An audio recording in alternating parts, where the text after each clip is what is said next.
Hello my dear future doctors. तो आज मैं आपको कराने जा रही हूँ शेडिंग ऑफ डेसिडस टीथ। बेटा basically shedding of deciduous teeth is the physiological process जो कि किसके लिए रिस्पॉन्सिबल है in the removal of deciduous और primary teeth. Deciduous shedding of the deciduous teeth मतलब आपको डेसिडस टीथ का गिरना, मतलब बच्चों के दांतों का गिरना, रिमूवल ऑफ द डेसिडस या प्राइमरी टीथ। ठीक है, ये एक फिजियोलॉजिकल प्रोसेस है। उसके बाद क्या है, दो सेट्स के हमारे पास डेंटिशन होते हैं। सबको पता है कि प्राइमरी ह्यूमन बींग्स में हमारे पास दो तरह के डेंटिशन होंगे, एक होगा प्राइमरी या टेम्परेरी डेंटिशन, एक होगा सेकेंडरी या परमानेंट डेंटिशन। सो क्या है, क्या बोल रखा है, why there is requirement for two sets of dentition, यही सवाल है।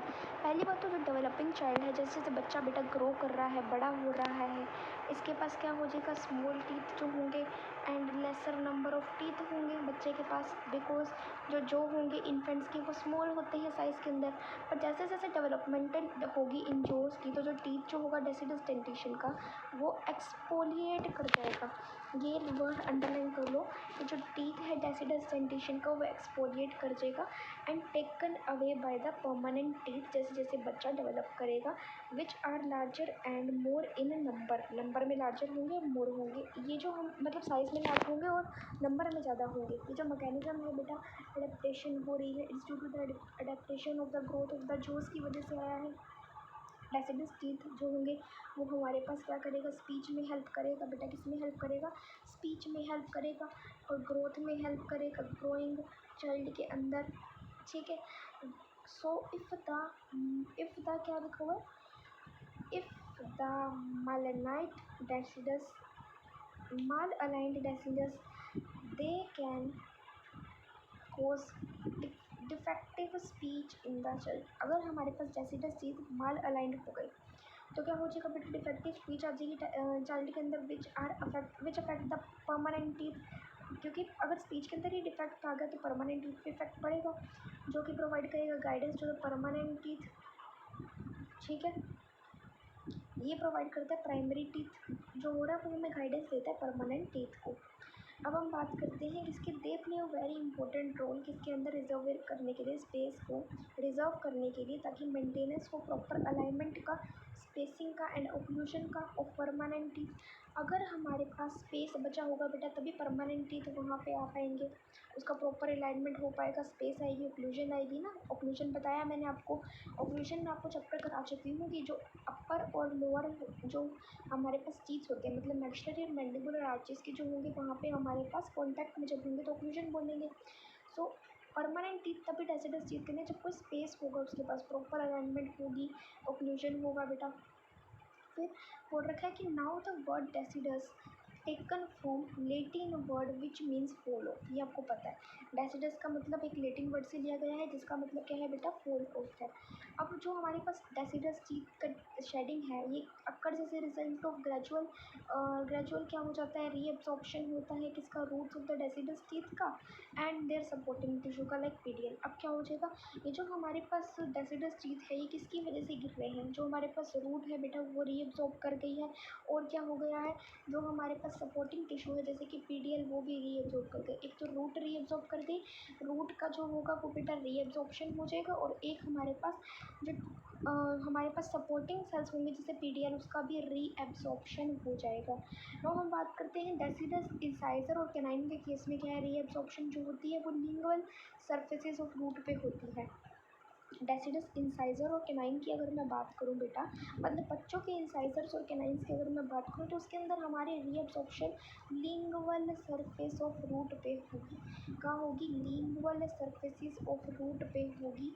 ठीक है, बच्चे के अंदर लिंगुअल सरफेसिस ऑफ रूट के अंदर क्या हो जाएगी, रिजॉर्प्शन हो जाएगी।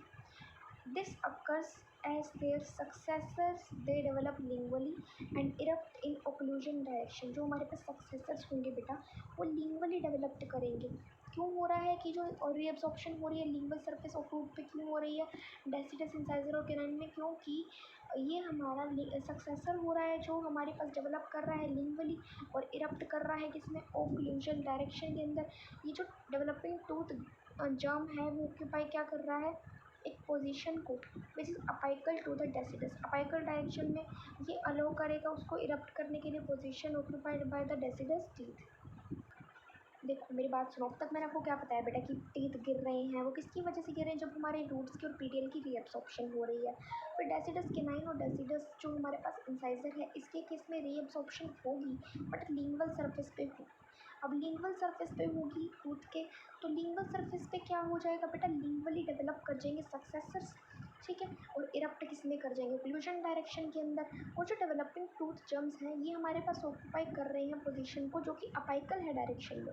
वैसे तो हमारे पास लिंगुअल सरफेस ओक्लूजन डायरेक्शन के अंदर क्या हो जाएगा, ये क्राइन और वो सब आ जाएंगे, लेकिन डेवलपिंग टूथ जब हमारा अपाइकल डायरेक्शन में आएगा और अपाइकल डायरेक्शन के अंदर जहाँ पे हमें अलो करेगा कि वो इरप्ट करे position occupied by the deciduous teeth, deciduous teeth, ठीक है। जहाँ डेसिडस टीथ ने ऑक्यूपाई कर रखी है पोजीशन, वहीं पे अपाइकल डायरेक्शन के अंदर हमारे टूथ जम इरप्ट हो जाएंगे। और टूथ जम जो होंगे डेवलपिंग प्री मोलर्स के, they are found in between divergent plane roots of deciduous molars. जो हमारे पास premolars, deciduous premolars के जो टूथ जम्स होंगे वो कहाँ पे मिलेंगे, वो हमें मिलेंगे divergent plane roots of the deciduous molars. मतलब डेसिडस प्री मोलर वाले मिलेंगे डेसिडस मोलर के अंदर tooth germs. With the development of successor tooth germ, जब सक्सेसिव टूथ जम आ जाएगा तो हमारे पास रीअब्जॉर्प्शन स्टार्ट होनी शुरू हो जाएगी inner surface of root of deciduous molars में। डेसिडस मोलर्स के जो inner surface of the root, root के अंदर वाला जो सरफेस है बेटा, उसमें रीअब्जॉर्प्शन शुरू हो जाएगी। जैसे ही हमारे पास सक्सेसिव टूथ जम आना शुरू हो जाएगा, उसका डेवलपमेंट होगा, तो जो रूट हो जाएगी हमारी डेसिडस मोलर्स की, वो क्या कर जाएगी, रीअब्जॉर्प्शन होनी शुरू हो जाएगी इनर सरफेस पे। लास्टली जो हमारे पास फर्स्ट, सेकंड और थर्ड परमानेंट मोलर है, ये डेवलप किससे होंगे, distal extension of dental lamina. जो फर्स्ट मोलर है बेटा, सेकंड मोलर है, और जो थर्ड परमानेंट डेंटिशन का जो मोलर है बेटा, वो किससे आएगा, परमानेंट वाले की बात कर रही हूँ मैं, परमानेंट वाले का। ये डेवलप होगा distal extension of the dental lamina. I hope आपको ये क्लियर होगा। नेक्स्ट हम बात करते हैं किसकी, हिस्टोलॉजी पे जाने से पहले बेटा एक बार दोबारा से बता देती हूँ। ये जो हमारे पास डेसिडस डेंटेशन है, ये लैटिन वर्ड्स है जिसका मतलब वो शेड ऑफ, यहाँ पे रीअब्जॉर्प्शन हो रही है पीडियल की, और किसकी हो रही है, टूथ की, रूट की। फिर क्या हो रहा है, जो हमारे पास डेसिडस इंसाइजर और कैनाइन है, वहाँ पे रीअब्जॉर्प्शन लिंगुअल सरफेस पे होगी। लिंगुअल सरफेस के ऊपर क्या हो जाएगा, ये डेवलप कर जाएंगे लिंगुअली सक्सेसर डेवलप कर जाएंगे एंड इरप्ट कर जाएंगे ओक्लूजन डायरेक्शन में। और अपाइकल डायरेक्शन के अंदर क्या हो जाएगा, हमारे पास इरप्ट कर जाएंगे position occupied by the deciduous dentition. मतलब अपाइकल डायरेक्शन में टूथ जम ऑक्यूपाई करता है पोजीशन, जो कि अपाइकल होगा in the deciduous dentition. Tooth जम, अब टूथ जम जो होगा डेवलपिंग प्री मोलर्स का बेटा, प्री मोलर्स का डेवलपिंग प्री मोलर्स का टूथ जम किसके बीच में मिलेगा, divergent, divergent flare roots of the deciduous dentition, ठीक है।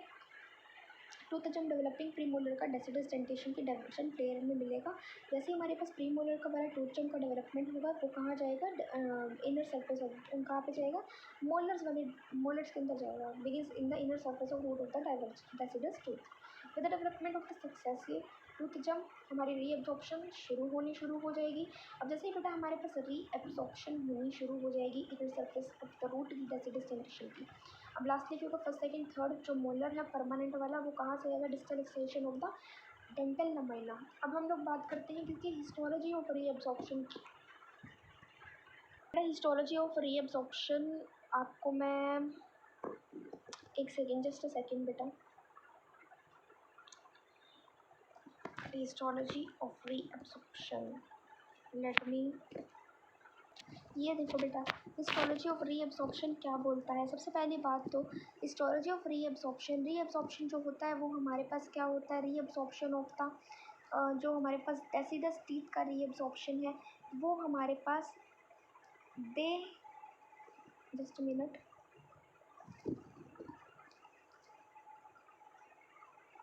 दे अक्कर, डेसिडस जो एक मिनट, ही क्या हो रहा है बेटा, जस्ट अ मिनट,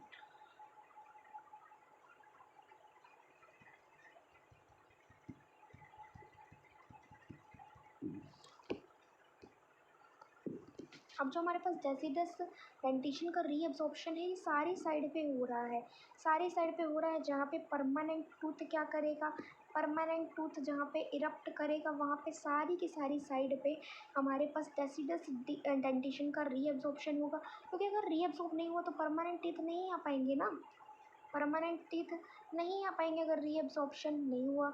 जहाँ पे परमानेंट टूथ का क्या हो रहा है, कॉन्टैक्ट हो रहा है, परमानेंट टूथ जहाँ पे कॉन्टैक्ट कर रहे हैं वहीं पे रीएब्जॉर्प्शन आएगा। मेन सेल्स जो कि एक्टिवेट होंगे by the pressure which are responsible of reabsorption, उसे हम लोग बोलते हैं ओडोंटोब्लास्ट, ओडोंटोक्लास्ट। ओडोंटोक्लास्ट क्या करेंगे, हमारी रीएब्जॉर्प्शन करने में हेल्प करेंगे। ये मेन सेल्स हैं जो हमारे पास क्या करेंगे, एक्टिवेटेड होंगे। जब प्रेशर लगेगा तब एक्टिवेट कौन से होंगे, ओडोंटोक्लास्ट होंगे। अब ओडोंटोब्लास्ट क्या करते हैं बेटा, अब ओडोंटोब्लास्ट की बात कर रही हूँ, they are mononucleated, single nucleated odontoblast. Odontoclast क्या है, ओडोंटोक्लास्ट मल्टी न्यूक्लिएटेड है। अब ओडोंटोक्लास्ट क्या है बेटा, they are also known as odonto dentinoclast. Odontoclast हमारी रीअब्जॉर्प्शन कराते हैं ना, और ओडोंटोब्लास्ट जो होते हैं वो हमारे पास क्या कराते हैं, ये हमारे पास डेंटिन फॉर्मिंग सेल है, ठीक है। ओडोंटोब्लास्ट वाले हमारे मोनोन्यूक्लिएटेड है, ओडोंटोक्लास्ट वाले हमारे मल्टी न्यूक्लिएटेड है। अब जो हमारे पास बात करें ओडोंटोक्लास्ट की, मल्टी न्यूक्लिएटेड है, ठीक है। ये क्या करते हैं, ये हमारे गेन करते हैं किसको, सेल्स को गेन करते हैं बेटा। फिर क्या है, they are known as the giant cell multinucleated. Giant cells हैं बेटा, बड़े बड़े सेल्स हैं और मल्टी न्यूक्लिएटेड है। ये ऑक्यूपाई किसको करता है, रीएब्जॉर्प्शन को, ठीक है, रीएब्जॉर्प्शन को करता है ऑक्यूपाई, जो कि ले करता है on the dental hard tissue on surface, ठीक है। दे आर साइटोप्लाज्मिक, क्या है, रेटिकुलाइज्ड है, रेटिकुलेटेड है, मतलब their cytoplasm is reticulated, their cytoplasm is reticulated, ठीक है। रफल्ड बॉर्डर होगा, साइटोप्लाज्म रेटिकुलेट होगा, बॉर्डर कैसा हो जाएगा बेटा, एक सेकेंड, बॉर्डर हमारे पास रफल्ड बॉर्डर हो जाएगा on the surface which is adjacent to the dental hard tissue. किस सरफेस पे हमारे पास रफल्ड बॉर्डर होगा, जहाँ पे हमारे पास डेंटल का हार्ड टिश्यू प्रेजेंट हो जाएगा, साइटोप्लाज्म रेटिकुलेटेड हो जाएगा, डेंटल हार्ड टिश्यू पर सरफेस पे हमारे पास रफल्ड बॉर्डर होगा, और रफल्ड बॉर्डर सीन होगा किसकी तरह, ये एक्सटेंसिव फोल्डिंग की तरह दिखेगा, सेल मेम्ब्रेन की एक्सटेंसिव फोल्डिंग होगी into a series of invagination. देखो ऐसे करके, ऐसे, जस्ट वेट अ मिनट, ये देखो ऐसे करके ऐसे सेल मेम्ब्रेन की इंटेंसिव फोल्डिंग हो जाएगी, ठीक है, इन्वेजिनेशंस की तरह क्या हो जाएगी, इंटेंसिव फोल्डिंग हो जाएगी।